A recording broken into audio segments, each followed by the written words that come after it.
Hi, I'm Roy Collin, and welcome to the show. I've got six podcasts, as you'll see behind me.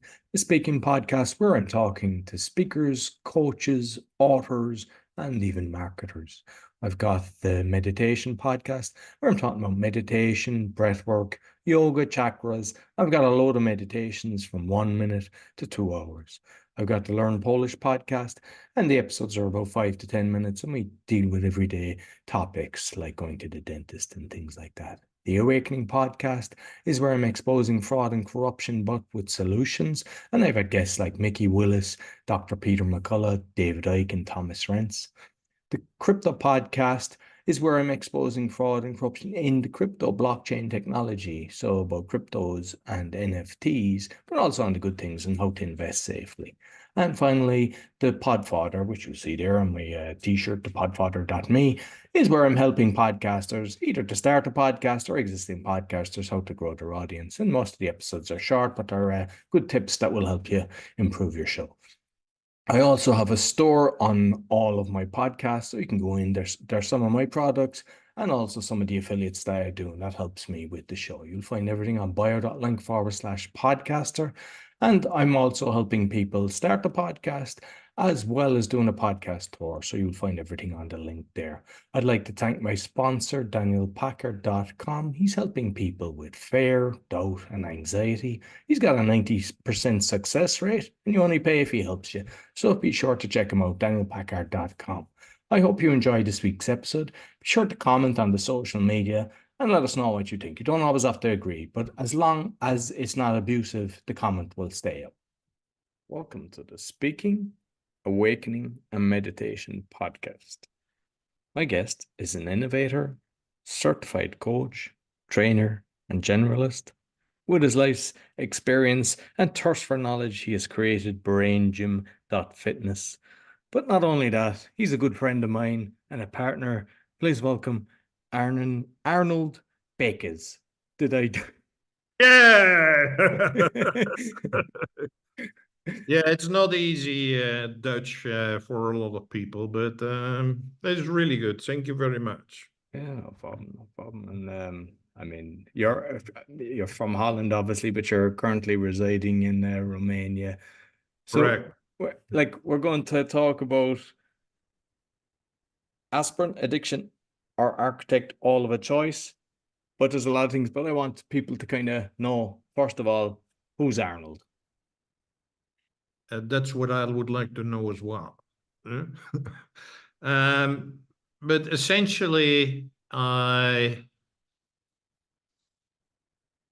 it's maybe even hard to start with this in a podcast, but I like the phrase which was being used actually already by the Greeks more than 2,000 years ago, when they had for certain people a practice which they called die before you die. And what that meant was that you die to your old way of living and being and create a new way before you would physically die. So it's kind of a mental and emotional dying before you, and that you start to live in a real new way. And that is the main thing in my life. It was not consciously, but that is what happened. I grew up in a very compliance, conformity-based environment at home. Later on, I worked for very large corporations, and that ended at the beginning of my 40s. And then my search, well, that first, let's call it 40 years for ease of thing, is that is what I call fitting in. That is living according to the expectations of other people. Is that you constantly do what other people expect you to do. That starts first with your parent, then at school or university with your teachers, then, for the most part, with your bosses. It's always other people who want you to do and behave in a certain way. So, and if I would do what these other folks would require me to do it, then I would be a good guy. And if I didn't do it, well, they would kick me out, then I would have a problem. That is what I call fitting in. After my 40s, I was literally kicked out. It was like what I call flying out, is like where a whole new part of my life started. And that is, well, you could say I was dying to the old Arnold, because the old Arnold was conformity, complying to what these other folks wanted of me. And I was actually very good at that. Right? That started already at a young age. My father was a military officer, so there were no arguments. You just 100% had to do what he said. Huh? And that continued, and in this way, I made a career and had some leadership roles in tech companies. When that ended, I really started to figure out, but who am I? What do I want? What is my interest? What do I want to do in the world? Why am I here in this world? All of these questions, which were never asked to me, and when they were asked, I had no clue. That is what I call from fitting in to flying out. And that is what is also, that is what meant by that, die before you die, is like, I died kind of to the old Arnold, because the old Arnold was just an obedient servant of other people. And in the flying out, I started to live my own life. Who I am, what I want to contribute, how do I want to help people? Yeah, and that is kind of a long-winded answer to your question. Is like, who am I? Yeah, but it's like there was an old I, an old Arnold, and there's a new Arnold, and that really, I think, very well symbolized by die before you die. I think, I mean, I know for me, it was kind of losing everything, but from meeting a lot of people, and sometimes it's like when you tell your story, a lot of people kind of hold it back. They don't want to tell people what's really happened. But it's like when you go through a major transformation in your life, something bad happens, whatever it is, whether it's divorce, whether you lose everything, whatever. But then you start to question everything and you kind of start, I mean, I started looking back on at times like the schooling system. Why were they making us fold our arms, put our finger up to our mouth, and just at 4 years of age, just sit there when I look at the children today and they're allowed to run around, they're allowed to play arts, they're allowed to enjoy themselves. It's not all schools are like that, but it's like I started questioning everything. And why was it that memory was the only important thing when they didn't care about other skill sets that you had? Absolutely. But the main thing, which, no, it's not the main thing. It's a lot of things actually, but the thing which is a real common denominator throughout my life is that in that first part of my life, and I said that already started at home, you were always taught that you were not good enough. You're always taught, and the focus was on mistakes and faults and everything. This was not good, and this was not good enough, and this should be better, and this should be better. Yeah. Like I said, at home, at school, where's the focus? The focus is not you have 7 questions good. No, you get 3 fault. Hmm? Uh, with the boss, I can still recall, and it was by then one of the largest IT companies in the world. And I had my first performance review with my boss. It was an hour performance review. And in an official setting, I didn't know what to expect. I didn't know what's going to happen. He was the marketing manager. I was a marketing specialist. And literally for 50 minutes, he was talking about things which I could have done better or in his eyes different. So during that conversation, I get the feeling like I'm gonna get kicked out. Yeah, it's just after 1 year with it, he's like, this is not good. I have a problem. I have a major problem here. And then he gave me my rating, which was, I still know it was a 5-point system. and my rating was usually exceeds requirements, a UER. And I was totally confused. I was like, dude, you've been saying for 50 minutes that everything could have been done different and otherwise. And now you give me one, well, hardly anyone get that rating. It's like one of the highest ratings in my first year. I get a 10% salary increase. And I'm like, I was totally confused. That means is that the focus is everywhere is like, they can control people. They can control people by fear and by constantly telling you that you're not good enough. Just on that, because I want to kind of elaborate a bit, because as you were saying that, it brought me back because I was running a big project in it was a Johnson & Johnson project, and it was the biggest builder that was there was, and like we were doing the mechanical, and like I remember the director of this massive company, we'd all sit around with the client and everything, and I would have so much done for things to progress the project, like way better than anybody, and one thing wouldn't be done. And the guy would just start screaming and make that the topic of the meeting. And it's like I see that happen with a lot of businesses and everything. It's sad. Like they never go, brilliant, well done. You just made us an extra million profit. No. It's like where can I beat you with a baseball bat? And like if you talk to any like most people that I know that are working in corporations, they all hate it. They hate the boss, they hate the systems, they hate the whole kind of process.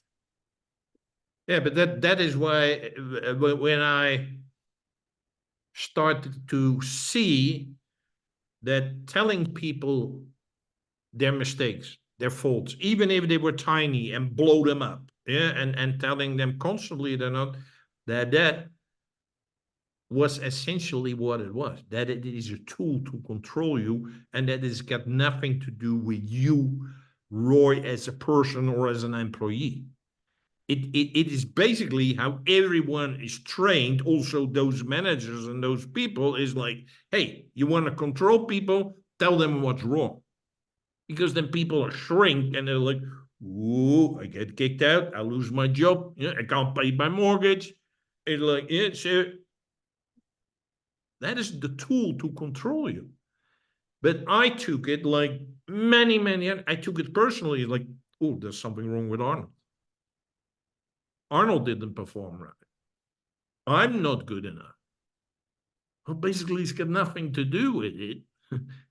It's just their tool to do is like, hey, look, I'm the boss. I'm in a position to tell you what is wrong. So, like that boss who told me in 50 minutes all the things which were lousy in his opinion and gave me one of the highest ratings ever. And in that process, I started to see that to distract, like, hey, it is a tool which people use, and they use it, I would say, even subconsciously. It's not, they don't want to ruin you, but that's just how you're taught to be a manager. Huh?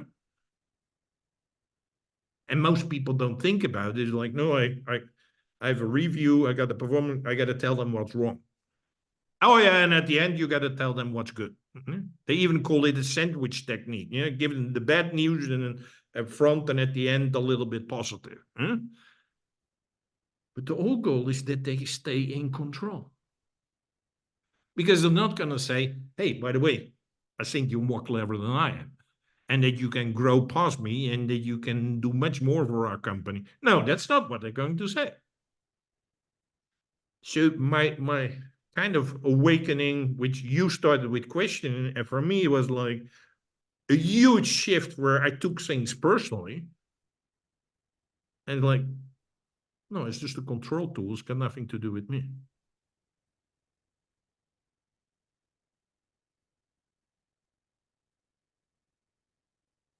Wait, I mean, I've worked deeply with you, going through some of the programs, and to be honest with you, they were mind blowing for me. They were like so good, and I just want to. You probably don't want me telling people your age, but I think you look fantastic. you're 65, yeah, and like even people that they think you look a lot younger than you are. And I mean, I was even saying, I mean, I went gray in my 40s. Like you can see you're not gray either, which is fantastic. But it's like you're conscious of everything you do. So maybe we could just touch on some of the stuff that like I know that you cover, because for me and even the team, like just by me being in the conversation with you, it was like I wish I had access to this and understood this in my 20s. But it's I then I go, at least I know now, as opposed to not knowing at all. Because there's plenty of people I know my age that don't understand this or don't practice this and everything. So like we might just kind of touch on a few of the stuff. Like I suppose like the paradox of relationships, because at the end of the day, we're not just talking about spouse and stuff like that. Relationships are everybody we're connected with. That is basically where is it a movie called Heidi, You're Alone in the World or something like that? But it's like we're not alone in the world. Yeah? There are 8 billion other people. There are animals, plants, bacteria, whatever. So we, whether we want it or not, every time of the week we're dealing with other people. Hmm? And these other people are what I call the paradox is that they're the source of inspiration, the source of feeling good, of having fun, of enjoying yourself. But they're also the source of much sorrow and unhappiness and sadness. Yeah? So, but that's both in relationship, both can be the case.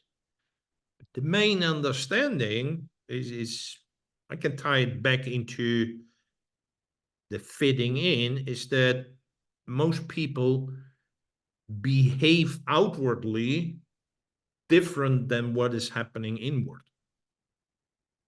So you say one thing or you do one thing which is different than what you think, what you feel. And that's what makes communication so difficult, because we express things which are expected of us. And we say, yes, of course, yes, I agree, and yes, it's fine, and yes, it looks good. Well, inside ourselves, we say, well, that is really shit. Let me tell you an example which I had years ago when I was responsible for a big airline to do some kind of a change program. And I asked one of the middle managers and I said, are you ready for the change? Did you prepare your department? Is everything cool? And fortunately, he was very honest and he said, Arnold, yes, I'm ready. I've changed the name of my department because now it's got another name. And he said, for the rest, I'm just doing exactly the same as what I did for 15 years. Yeah. That was an honest response. Most of the people would say, yes, of course I'm ready. And I like it. And the change is good. Well, they think, well, it's just bullshit. And that is the problem with relationship. And I'm not blaming anyone because I played that game as well myself, is that the main problem is outwardly we behave in a certain way as we are expected to be. Remember, we're living someone else's life. But inwardly, we feel and do something else. And that gets into confusing messages.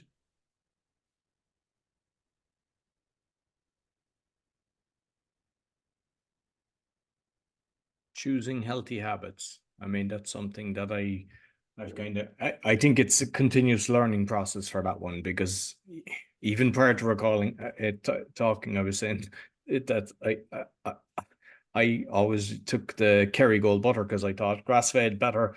And then I find out now there's a big court case against them because there's some toxins in it or whatever. Just so it's like, but to be conscious of it and then just make a pivot. But you might touch on the healthy habits as well. Any change, whether it's small or huge or tremendous or a mid-range, it doesn't matter, is just by saying it or having the attention or but mainly doing it once is like I stopped drinking alcohol. By just saying that, having that intention and expressing that to yourself, not much changes. Yeah. So, because most habits are going to replace an old habit. Yeah. So, habits involve like you got to stop with one habit and replace it with another one. So that is two things. You got to stop doing the old thing and you got to add the new thing. So it's two things where you need your attention. That takes energy and time. That is why it's really useful to have habits, because those habits means preferably you got to do it every day or every week or whatever, and repeat it and repeat it and repeat it. Yeah, around, there's some saying about 21 days, I think, and a lot of times it's longer. It's like those habits help you to stay really focused and make that new habit is like, I don't drink alcohol, to an old habit is like, I drink alcohol every day. By the way, that was me. Yeah, and just by saying it, we're doing, no, you need to create that habit. So that is why habits are really useful. I think all of us, each morning, you brush your teeth. You like brushing your teeth? Are you looking forward to brushing your teeth? No, it's just a habit. Yeah? So habits are good because once it's a healthy habit, you can maintain doing it and you don't even need to think about it. And I mean, even with, like, say, drinking, the people say, oh, they drink a lot or they don't drink at all. But like, it was when I had a guest on and she was talking about grey drinking, and I was like, I fall into that category where it's like most days you're kind of having a few glasses of wine with your dinner or a few beers when you're having the barbecue, and it's just kind of, and it's like when you make a conscious decision to say, hey, this is kind of catching up me, and go off it for a month, 2 months, or whatever. One, you start losing weight. Two, your mind becomes a lot clearer. You get way more productive. And it's like, I think it's just to be kind of asking yourself, why am I doing this? Because there's positive and negative habits. And I think that's a negative habit. And for how, like, what I do is like, I'd have the water and I'd have some cider vinegar. And I often sit down and I go, I'm enjoying this just as much, or a really good quality tea. And it's like, why do I fall into this? And it's just to be conscious and not go back into the trap. Yeah, you're touching on something really important is that we have way more habits than we know. If I ask you, is like how many habits you have? Well, I don't even know for myself, but I tell you, they're much more than what you anticipate. The same thing is true for your beliefs. We'll get to that later, but it's like probably hundreds. Yeah? And the only way to change things is it's yeah, it starts with your show is what you call awakening, what I call awareness. Is like you have to be aware that you're maybe drinking a little bit too much and that you want to change that. And then you have to trigger yourself in that period between having an old habit which you have to stop, which and ramping up a new one. That requires all of your attention. That's why you need to write it down in what I call your daily rituals. It is like your daily rituals is nothing more than, let's say, a personal checklist, which you can put on your phone, you can even type it up, you can write it down, it doesn't matter, but it's like new things or things you want to pay attention to in that particular day. And then at the end of the day, you kind of review it, but maybe you get new habits, like I go to bed on time or whatever. So it's like you need that attention because, well, what is a habit is kind of an autopilot. So there's an in-between period where you got to disrupt one autopilot and build a new autopilot. That is why you need in between what I call these daily rituals to focus you is like, hey, remember today I'm not going to drink. And that's not to control you or whatever. It's really necessary, because it is difficult, because some habits you might have been doing for decades.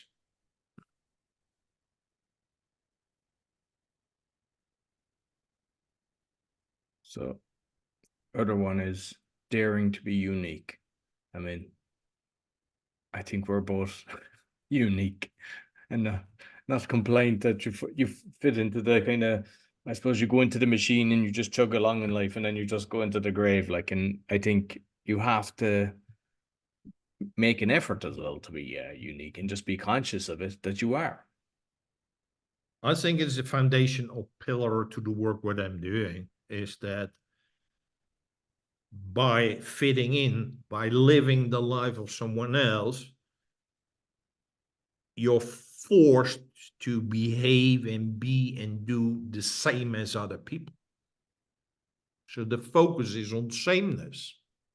It's like you're the same. Yeah, you're supposed to eat the same type of food like your people. You're supposed to drive a similar car. You're supposed to wear the similar clothes. Yeah. So even in business, whatever, it's all similar. It's all the same. Yeah, you're all merged into one thing, like it is the same. To me, that is one of the biggest cause of misery. The biggest cause of misery is like, no, you're not the same. It's not only Roy and Arnold, what you just said is unique. Everyone who's listening, all the 8 billion people in the world are unique. But they behave in the same way because they're living someone else's life. And that is literally killing people. Our bodies are different. Yeah, well, that's why they take fingerprints, face recognition. That's why you and I could eat the same diet, and you could gain weight and I could lose weight, or the other way around. It's like your body, everything, your cell, everything is totally different. So by recognizing that you are different, a whole new world opens for you. And what I want you to do is to unleash your uniqueness, because your uniqueness has been in a prison. What I use the word straitjacket. We're all put in this straitjacket of sameness. What does a straitjacket do?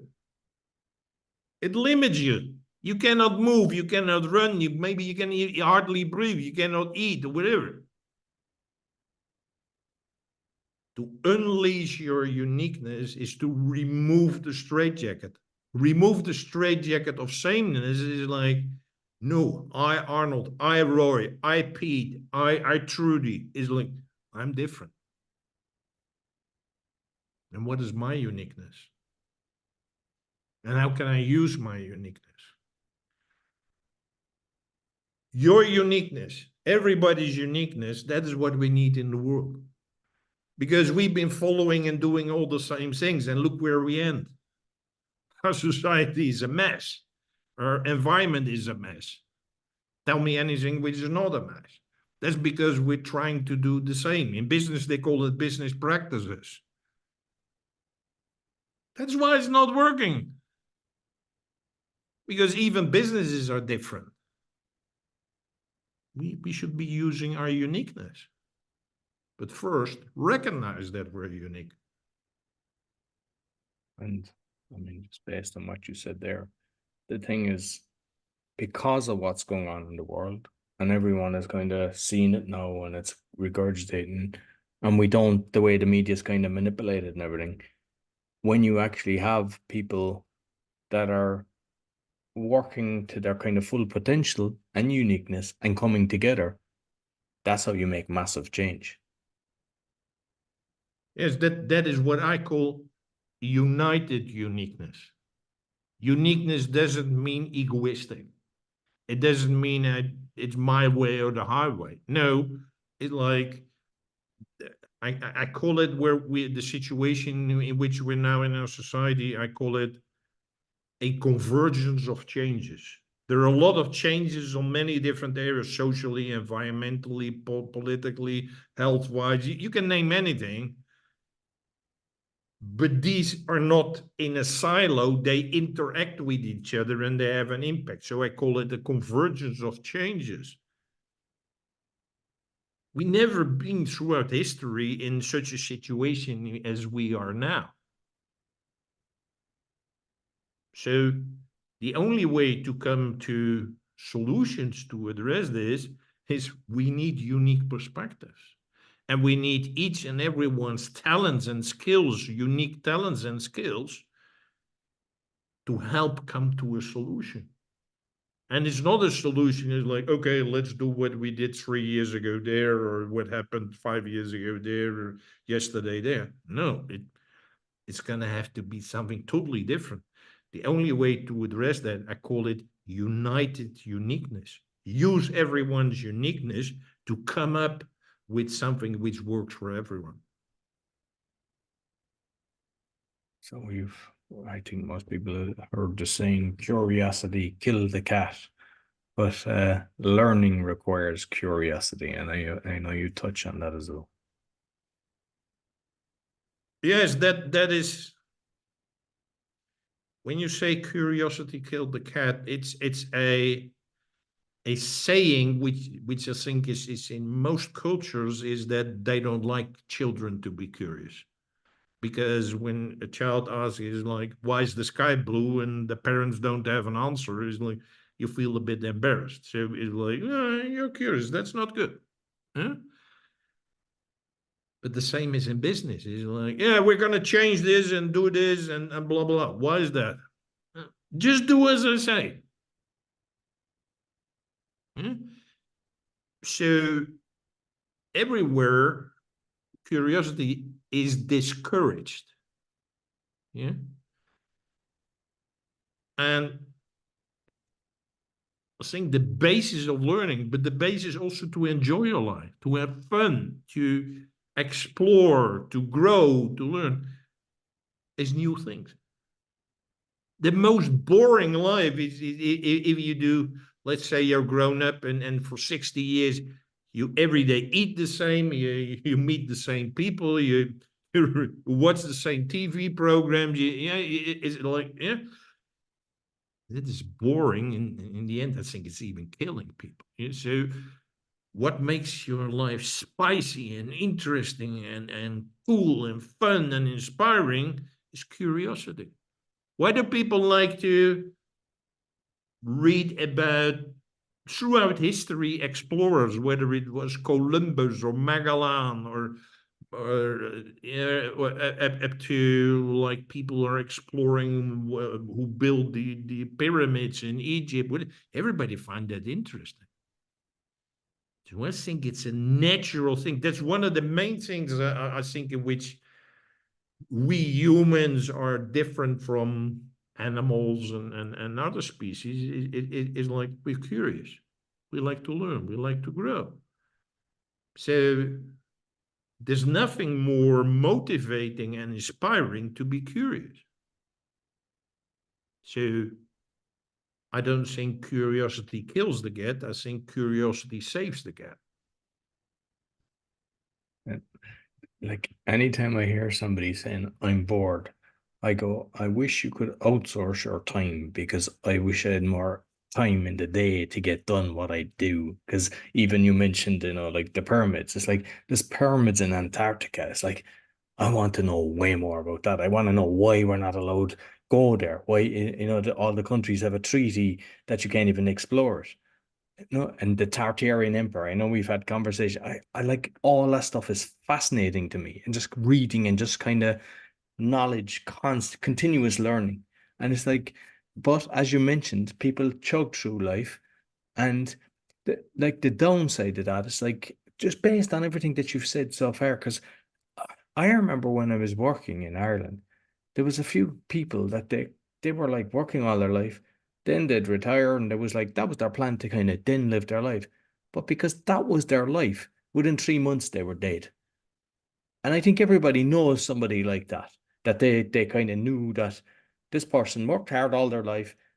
and once they finish their job, so it's like I think that's their quest for life dies, and they have put their emphasis on their job, and that was their whole living, instead of opening it up to other things. Yes, and the end is I don't want to be judgmental because I think that is a consequence of living someone else's life. That is boring. Yeah, because you already know what your boss is going to say, or in some aspects, your spouse or your teacher or whatever. It's like you try to minimize your effort because you don't do what you want to do. You do something what your boss wants you to do. So there's a whole other discussion for another topic is about whether laziness is built in or not. But the main thing is, I think it's quite logical that people are lazy if you live someone else's life. So you're not doing anything extra to explore or to learn or to grow. It's like, well, my boss doesn't ask me, it's fine. That is why a lot of people, unfortunately not enough, they got a lot of hobbies outside of work. And that's where they are curious. Yes, I don't know why, but think about the guys who are holding pigeons, and they have these games where a pigeon, who's the fastest pigeon going from A to B. Huh?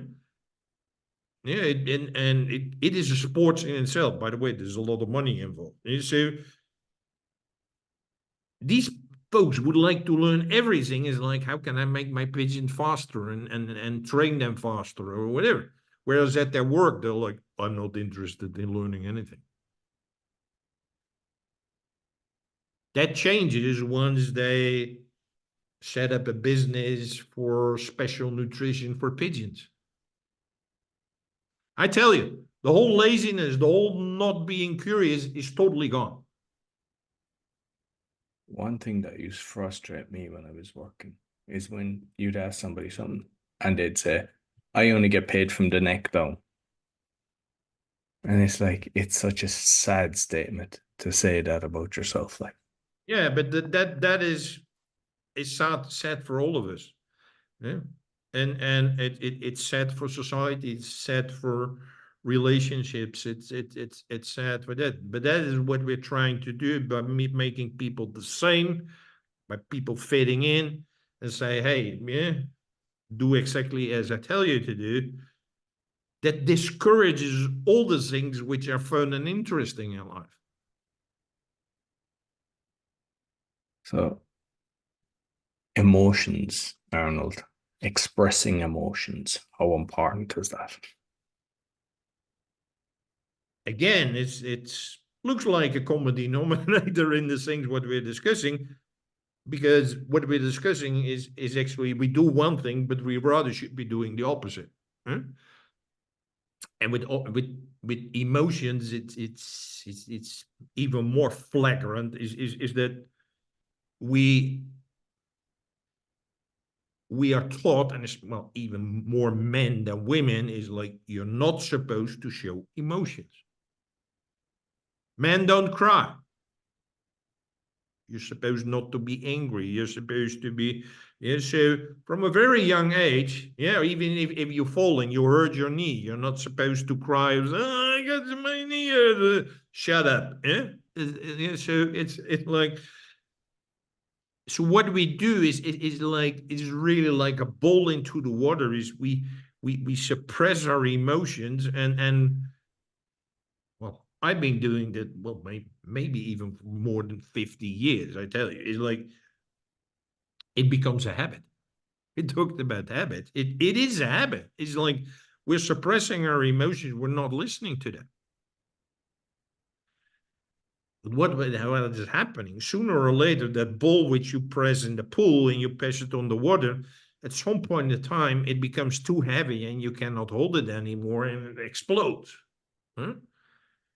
In case of emotions, it explains like maybe you become very, very angry.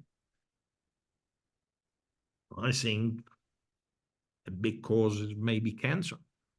It's like because you've been suppressing such unhealthy negative energy that looks for a way out. Yes, a simple thing which you experience yourself and I experience as well is that we had, and I know many people who get back pain. Many people who get back pain. No, I'm sitting too long, I'm this and that. What ends is that it's not a physical deficit. It's a psychological thing. And one of the main things is suppressing those emotions. Telling your boss that it's fine and that you're good and that you love his plans and his ideas and you think they're great. They're the best thing in the world after sliced bread. Whereas you think, well, completely bullshit what the boss said today. That hurts you. So it's just like with curiosity. It's just like uniqueness versus sameness. It's like suppressing your emotions is not good. That doesn't mean you have to beat everyone up which you disagree with. That's not what I'm saying. Yeah, but it's like. But you feel better when you do that, Darren. Yeah, sometimes it could be, but it's like at least express them to yourself, and at least know that you're suppressing them, and that already gives you more relief, and it helps you to start understanding who you are and what you value, what you find important, what you don't find important, what you like, what you don't like. If we're just always suppressing our emotions, we become robots. You know, my main why is people are robotized and robots are humanized. I put this down several years ago, and that is what you see is like people are more and more starting to behave like robots, and everybody thinks it's great. And then we get humanoid robots which behave like humans, and we think it's great. But it should be the other way around. And that is that's creating so much misery and sadness and anger and a lot of these sicknesses like cancer or heartaches or ulcers, whatever, because emotions are driving our behavior, and it's not our rational can. It's the emotions who are driving.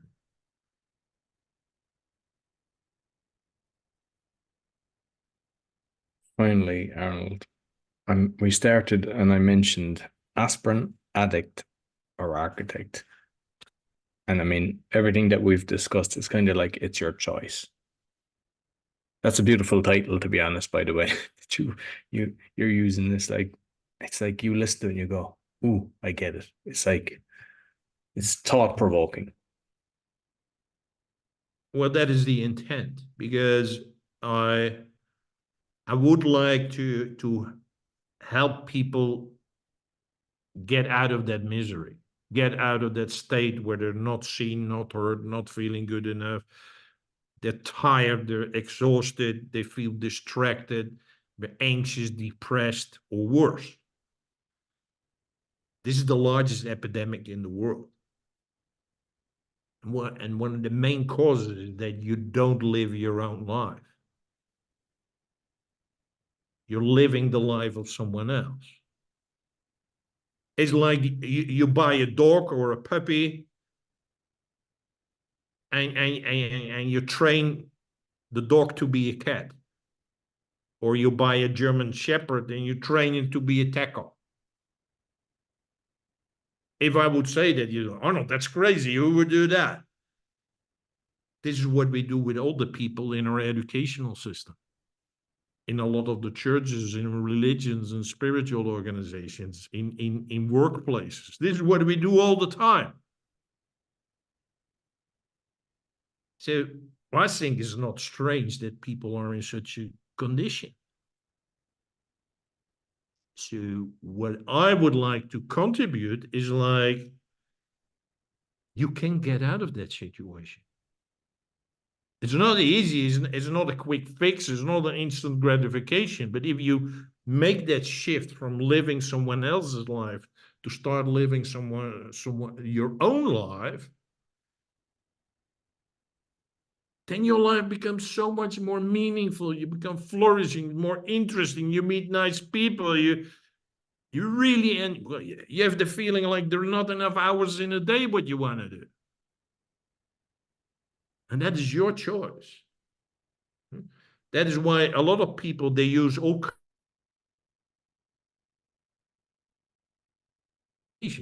because like I don't feel good. I got a headache from my boss and from my wife or my husband or from my children or whatever. It's like, yeah, then there's, oh, let's do mindfulness. There's nothing wrong with mindfulness, but it's only half an hour each day. So how do you feel the rest of the 23 and a half hours of this day?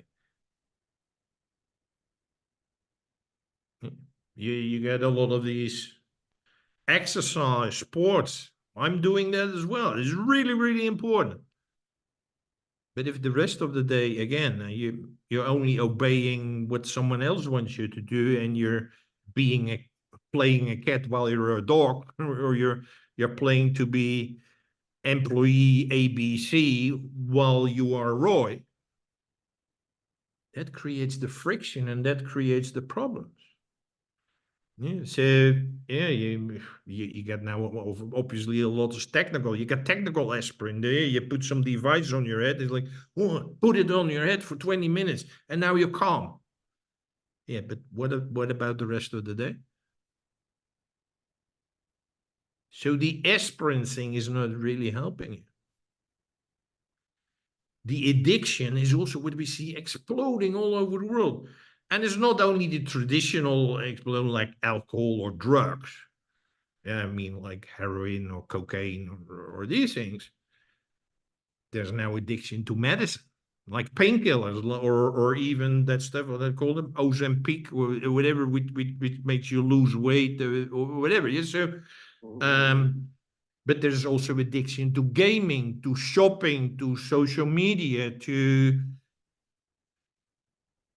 yeah, addictions. Well, we all know. I don't need to explain. They're unhealthy. But why do we do these addictions? To escape from a shitty life. I tell you, if you treat your dog as a cat all of the way, your dog will be horribly ill. So that happens with humans as well. It's not strange that so many humans, whether they're young or old or middle-aged, that they all are feeling lousy and anxious and depressed and burnout and cancer, diabetes, you name it. I think it's perfectly logical because to the extreme, we're living someone else's life. Yeah? There are tech companies who manipulated us to be day and night on those devices. That's pure manipulation. It's not natural. Even these young people, they walk on the street with the thing in front of their face. They even bump into you because they don't know. Yeah? That's not their fault. It's not their fault. It's the tech companies, and they know what they're doing. Yeah? So, and that's also an addiction. I see here, well, everywhere, is like young women, they got a handbag and they're walking, and in the other hand, they got their phone. And I'm like, why don't you put that phone in the bag? Because they don't want to miss 1 second of that. That's addiction. But again, I'm not saying they're stupid or not saying it's their fault. No, it's the tech companies, the big tech companies who want you on that device day and night. But again, it's addiction. Why do we do that? To escape from a world, to be part of a world which is not ours. So what I want to do is to make people an architect of your own life. What does an architect do? You first plan it, then you build it, you construct it, you create your own life.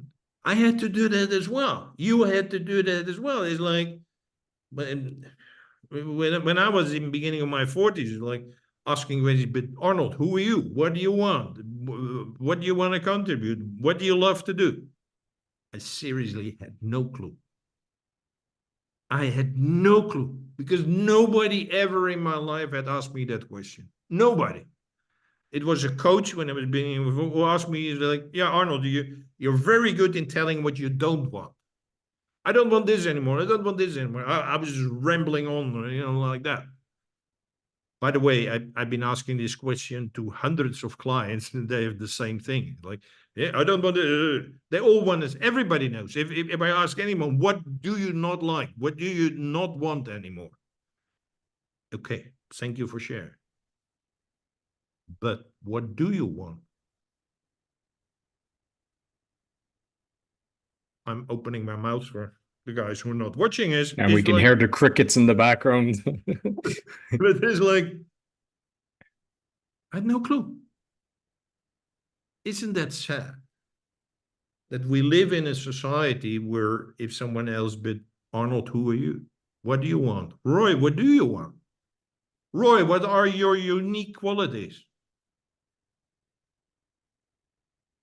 And it's at your age or whatever. Nobody had ever asked you that question. So the aspirins are only temporary fix. Addiction creates you into a kind of what you think is a permanent fix, but really is destroying you. And the architect is like, hey, I want to build up my own life. I want to follow my own path. And maybe I got to create that path. Like the old explorer in the jungle, and they use their machete knife to cut a path in the forest. That is hard, but that is also extremely rewarding, motivating, inspiring to do. And then you realize, like, I don't need these aspirins.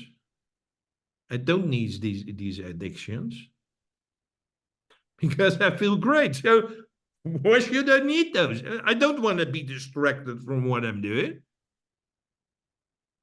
Yeah?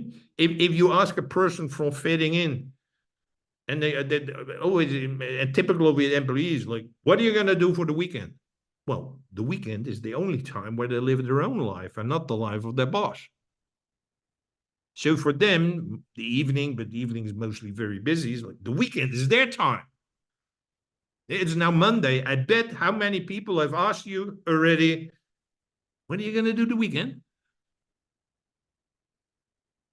I think that's sad. It's nice to know what you do this weekend, but the most important thing is what are you going to do for the next 5 days? And you can only start. You don't need a distraction. You don't need anything else. If you love what you do.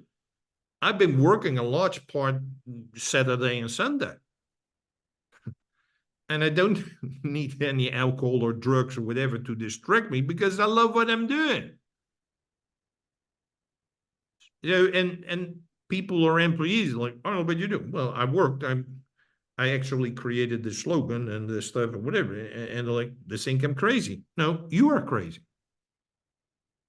I don't need to distract myself because I love what I'm doing. So why would I distract myself? I don't need to numb down things. I need to take painkillers to numb down some emotional pain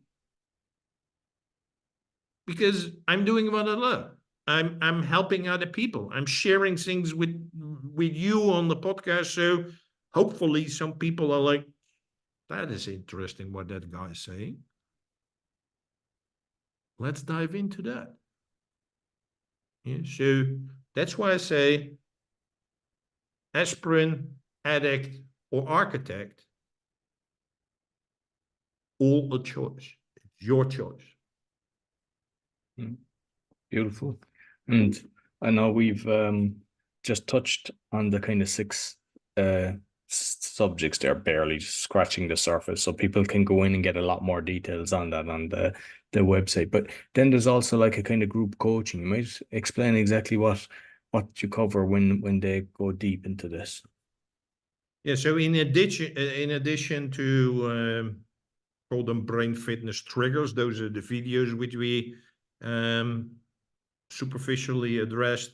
Is I got one training which I call From Fitting In to Flying Out, which is a 15-week program, 19-minute sessions each, and you get homework in between, like the daily rituals already mentioned. But that's just an example, is that where I enable you to move away from living someone else's life towards living your own life. So that's typically for people who are in a midlife crisis, people who are employees and want to do something different, maybe create their own business or maybe their own charities or whatever. Yeah, that is for that group. The second training is what I call From Flying Out to Extraordinarian, which is targeted at entrepreneurs who want to do something game changing, who want to solve like getting fresh drink water everywhere, or want to create an educational system which is based on your unique qualities and not on your sameness. Yeah? Those are really game-changing things. So that is the other training program where I help people from flying out to extraordinary. 15 weeks, 90 minutes, and of course, a lot of work in between because you got to create those new habits. Perfect. And I believe the website is braingym.fitness. That's correct, Roy. Yeah. So listen, Arnold, as always, thoroughly enjoyed our call, and I look forward to having you back again. So that's all for the Speaking Podcast, the Awakening Podcast, and the Meditation Podcast. Be sure to give us a thumbs up, 5-star rating, share with your friends, and comment on what we were discussing. We love to read the comments. Until next week, take care. So I hope you enjoyed this week's episode. As mentioned at the start, you'll find my 6 podcasts on bio.link/podcaster. And also, if you'd like to start a podcast or do a podcasting tour, you'll find the information on that or on the QR code that's there. Be sure to give us a thumbs up, 5-star rating, and share with your friends because it really helps. And also, I'd like to thank DanielPackard.com, helping people with fear, doubt, and anxiety. He's got a 90% success rate, and he's only charging if he helps you. So be sure to check him out, and you get a free call to discuss everything. Until next week, take care.